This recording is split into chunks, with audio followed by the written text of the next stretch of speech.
It's Way Up with Angela Yee. I'm Angela Yee, and my guy Chris Witherspoon is here. What's up, y'all? What up? And let's get into some Yee tea. All right. First off, and these are all things that, by the way, me and Chris have been discussing. Edebiri and JLO. That was a lot. All right. Edebiri is an actress. You know her from The Bear. She's also a writer and voice actor on Big Mouth, just to FYI. And there is a resurfaced clip of her on the Scam Goddess podcast. This was in 2020. Here's what she said. Today I was actually thinking about one of my favorite scams of all time because JLO is performing at the Super Bowl halftime show. She is, which is a scam in itself. And her whole career is one long scam. Ooh. Now, granted, she was 24 years old here. Okay. But the irony is that she hosted SNL this past Saturday with JLo in the building. And I know she was just like, oh, my God, is this really happening? There were some awkward moments, like at the end, because JLo performed with Lotto. Yes. And Redman was there. And she had to stand in between JLo and Lotto, and they looked like they wanted no parts. No, the body language was saying that it was not giving. But also that whole sketch that they tried to do where Io was basically trying to apologize in this sketch, but she never came out and said JLo. Right. So the sketch was Why'd You Say It, a game show. And here's what happened on SNL. We get it. It's wrong to leave mean comments or post comments just for clout or run your mouth on a podcast and you don't consider the impact because you're 24 and stupid. But I think I speak for everyone when I say from now on, we're going to be a lot more thoughtful about what we post online. Ooh. But, at the end of the day, she is a comedian. She's a stand-up comic. So you got to keep in mind, JLo, it was just a joke. There might have been a little bit of truth in there. But I think JLo's it was very sensitive, and she said that about people saying that she can't sing. That and is true. Things about her career. But she sang her tail off on SNL. That mic was on. Okay, but let's talk about what did happen. There was a malfunction. The track fell out, you guys. She was wearing was it a JLo's weave? track. It was a weave.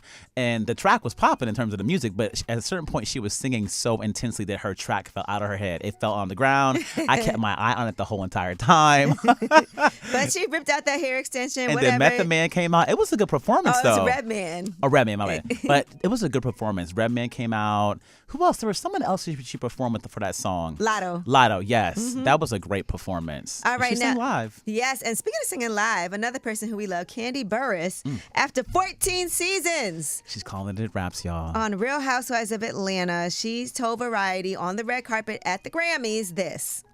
I decided I'm not coming back this year.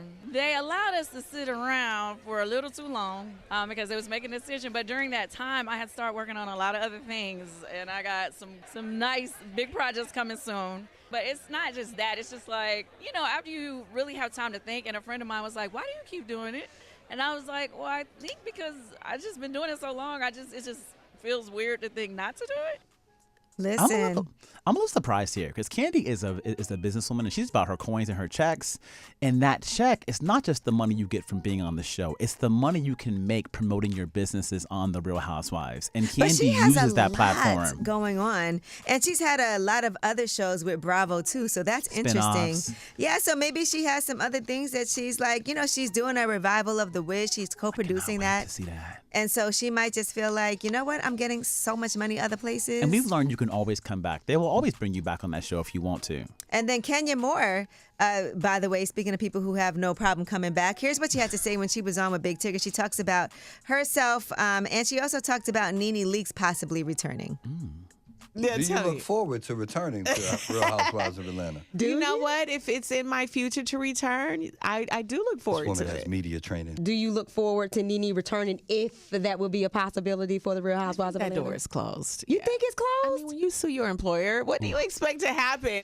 That is true, you guys. Nene sued Bravo, so it's going to be hard. I do know people who have sued and worked right at that job after they sued. Okay. That happens in radio. Like, it definitely will, So. I mean, I think Nene, to me, if they brought her back, the show would have this more longevity. She was the show to me, Nene, and she never got a spinoff, which is also crazy. Yeah. I don't know. Egos, though, sometimes, we never know. You never know, Anything can happen. And that is your Yeetie. When we come back, we have Under the Radar. These are the stories that are not necessarily in the headlines.